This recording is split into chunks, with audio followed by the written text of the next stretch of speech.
Hi, I'm Matas Kavalenko, a student at Bellevue University working on my final project for the Master's degree in Educational Leadership. Based on the Maslow hierarchy of needs and with a focus on the specific need for growth, I present to you today 3 young entrepreneurs who have felt stymied in their situation and ultimately been motivated by the need for growth to achieve unbelievable success in their fields of interest. They have successfully created businesses and even running for public office. Notably, Beryl Solomon from Wealthy Commercials, Zev Fisher from Electricom, and Yanki Pollack, a photographer and a political candidate for the Conservative Party, will tell you about their unique individual life's experiences. My name is Yaakov Pollack and I'm 23 years old. I would describe myself as a political activist and a photographer. My point in my life when I decided to decided to move into politics was when I felt that stuff needed to be changed and my life needed to be changed, so I decided to move into politics because I felt I can make a difference in the political spectrum. And I felt like that is my goal in life. I needed to grow. I view the educational system that I attended pretty poor, with most teachers probably unqualified to be teachers, and the secular school system was, most part, really dysfunctional and probably not even worth to attend at most times. So you felt you weren't growing there? I felt I wasn't growing there. I went out, I finished my high school with a GED, and then I attended college where I'm still studying. I can't say that I remember anyone that was key in the status of pushing me to grow. It was probably the haters that made me want to grow myself. I don't consider this time as the final achievement. I still want to grow a lot, and helping other candidates run, and in the future myself I'm planning to run again and hopefully win.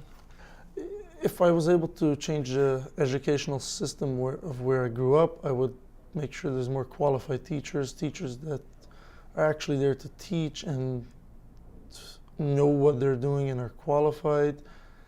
And if I would need to change the system in the world or in Canada, I would give a class on Basic Living 101 where people get taught on how to live life, what credit card statements are, and what taxes, and why you need to be responsible in life, and that everything has consequences. That is not being taught those days. You would include life skills?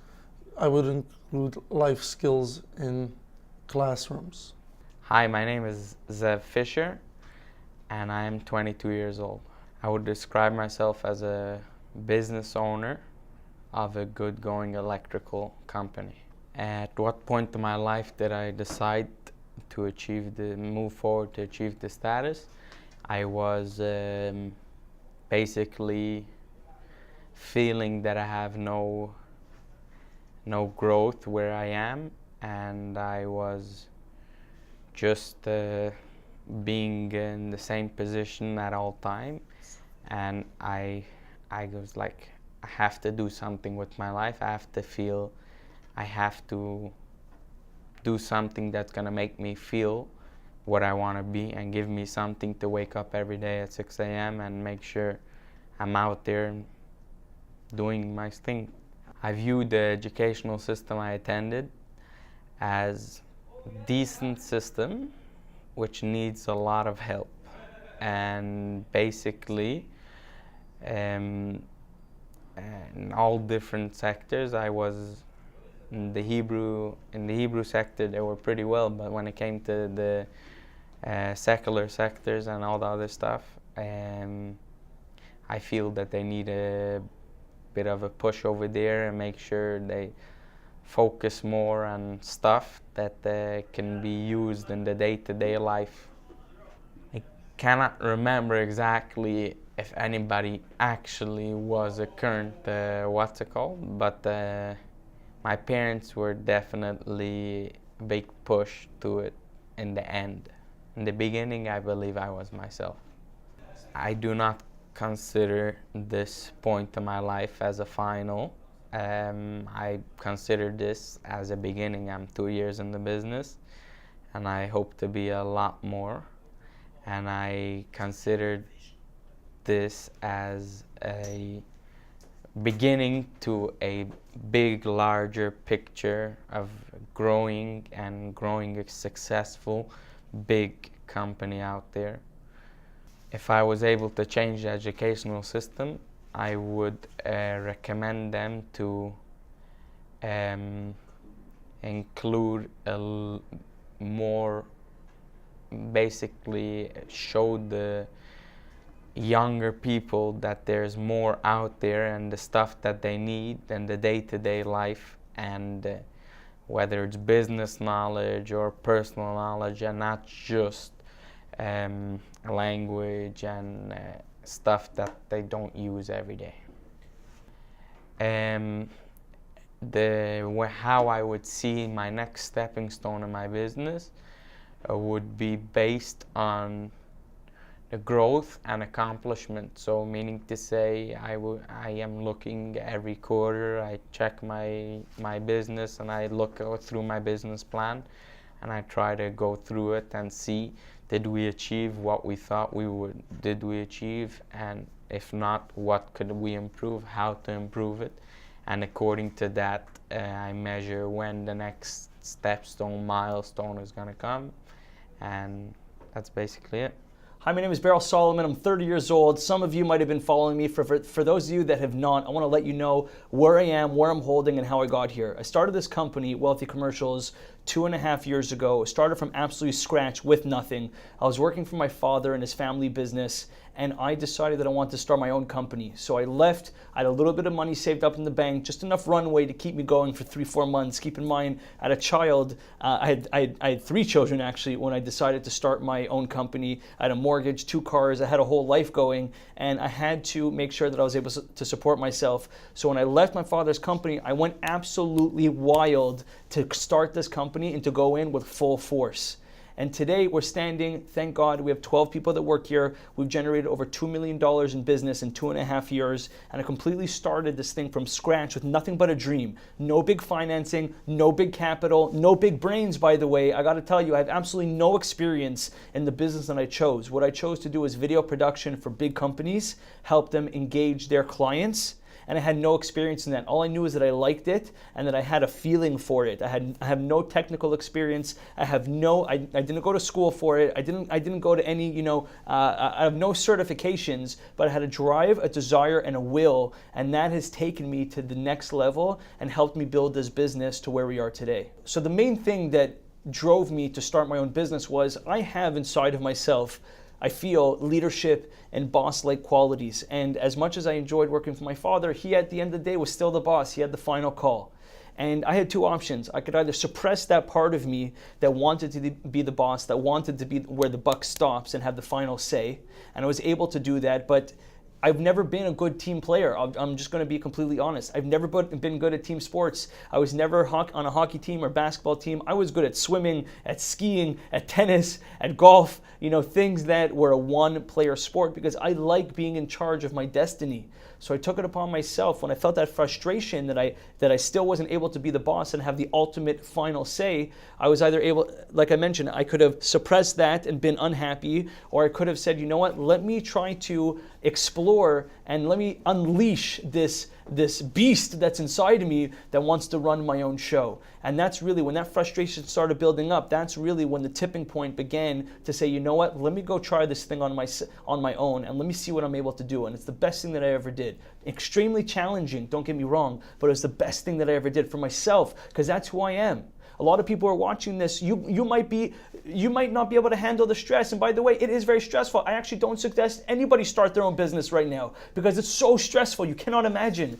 There's no bigger stress that I've ever had in my entire life. You know, when I was working as a salesman, it was great. I had everything to take care of, taken care of for me. I had all my marketing taken care of. I had my finances taken care of. Everything was taken care of. The rent, I didn't have to worry about a thing. Now that I became a boss, I have to worry about who's sweeping the floors. So, but that was a part of me that needed to be expressed. So through starting my own business, I was able to express that. And although it's extremely challenging, it's been an amazing experience because I was able to express that part of me that needed to come out. The education system that I attended, I cannot say that it helped me in any way, shape, or form in terms of starting my own business. It taught me good qualities. You know, I went to a nice, good Jewish school where I had nice teachers and everything. But could I say that it helped me build a business? Can I say that it helped me further my career? Could I say that it helped me, build, or even want to build, for that matter, an empire? No, I can't say that. Even I went to college, I went to university. It absolutely meant nothing to me, really. I remember I was sitting one day in a marketing class. I mean, I own a marketing business. I was interested in marketing even 10 years ago.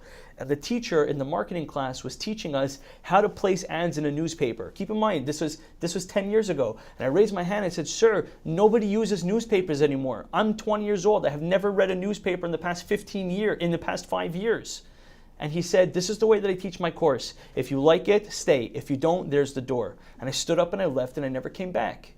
And that's the type of mentality that's in the school system today. It's what was. School cannot keep up with what is. The world is changing so quickly, it cannot keep up. My suggestion to any school system, to any educational system out there, the best thing that a teacher could do is coordinate with the successful people in your city, in the field that you're teaching, and bring those people and have them come teach real time what's going on in the market, and that's where you're going to achieve the most success. Not teaching from a manual that was written 15 years ago that was standardized by the government so that the school could get the funding.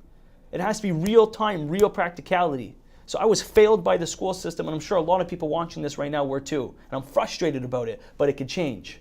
So I will say that my father was a big inspiration for me growing up because I got to see my father as a boss. I got to see him as an owner of a company. When we'd sit around at dinner, we'd talk about business. When I got a chance, take your son to work day, I was able to watch him conduct business, as a boss and not just sort of pushing papers around.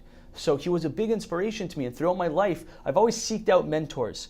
I mean, when I first started this business, I'll never forget, there was a guy driving a Bentley. He was filling up gas next to me at the gas station, and I stopped, and I gave him my business card. I said, "Sir, I don't know who you are and what you do, but all I know is that you're driving a car that one day I want to drive. Could I have some advice?" And I literally chased successful people. And by the way, it doesn't have to be business success. If you're a doctor, if you're aspiring to be a doctor, go find the best doctor in your city and go ask for advice. If you want to be a teacher, go ask the best professor in the country or in your city or in your school or whatever it is. Go talk to that person, ask for advice, because that's where my advice always came from. Successful people that I admired that have achieved what it is that I'm looking to achieve. And I've had blessings my whole life to have those people come into my life. And the truth is, they didn't come into my life. I came to them. Nobody ever picked me up and said, "Son, you're going to be something one day. Kid, I really believe in you." It was more like, "Sir, could I have some advice?" If I was able to change the educational system, this is how I would do it. At the end of each year, you would spend, the school would organize this, by the way, you would spend a month to 2 months interning at a different company that is related to the field that you are studying for free. The companies are going to be super happy because they get free labor, and you're going to be super happy because you actually get real world experience. Something has got to change in the educational system. It can't stay the way that it is. It's so archaic. I volunteer in a school every single day, and I have to tell you that really schools at this point, then I go to colleges and I go to universities and I speak and I go to different high schools, and I got to tell you, the school system has become a glorified babysitting service. That's all that it is today. You're babysitting the kids for 8 hours a day. And in college, it's become a lie. People are being lied to today. They say, go to college to get a job. When I have 12 people that work here. By the end of this year, we'll have 20. When I hire people, the last thing that I ask them is where they went to school. The first thing that I ask them is, where have you worked? One thing that I would change in the educational system is practical, real life experience. Based on these personal stories, we can have a bit of an idea of what extent these and others like them have achieved when energized by the need for growth. We realize the power of this specific human need. If we as educational leaders can identify the timing and the proper interventions, we might be successful in developing many of our students from failures to success.